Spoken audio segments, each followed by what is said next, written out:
महर्षि चाणक्य का एक ऐसा शिष्य जो बचपन से ही युद्ध में बहुत निपुण था। Welcome to day 7। आज मैं आपको चंद्रगुप्त मौर्य की कहानी सुनाने वाली हूँ। चंद्रगुप्त मौर्य एक साधारण बालक से भारत के महान सम्राट बने। उनका जन्म लगभग 345 ईसा पूर्व पाटलिपुत्र के निकट हुआ। कुछ स्रोतों से मयूरपालक मौर्य जनजाति से थे और उनकी माता का नाम मुरा था। कुछ मान्यताएं ये भी हैं कि वो क्षत्रिय या नंद वंश के हैं। उनका प्रारंभिक जीवन रहस्यमय है। बचपन में ही अनाथ होने के बाद उनकी मुलाकात तक्षशिला के विद्वान चाणक्य से हुई, जिन्होंने चंद्रगुप्त की प्रतिभा को पहचाना।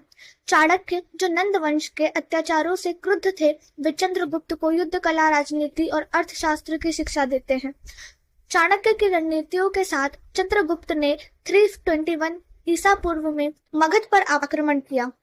कई असफलताओं के बाद उन्होंने धनानंद को परास्त कर मौर्य साम्राज्य की नींव रखी।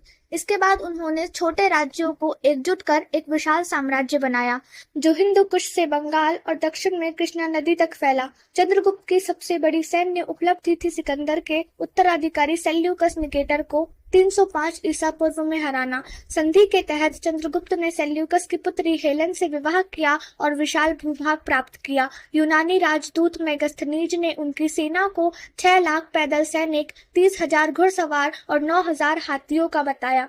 चंद्रगुप्त का शासन व्यवस्थित था। चाणक्य के अर्थशास्त्र के सिद्धांतों पर आधारित कर प्रणाली, सड़कें और व्यापार ने साम्राज्य को समृद्ध किया। जीवन के अंतिम वर्षों में चंद्रगुप्त ने जैन धर्म अपनाया।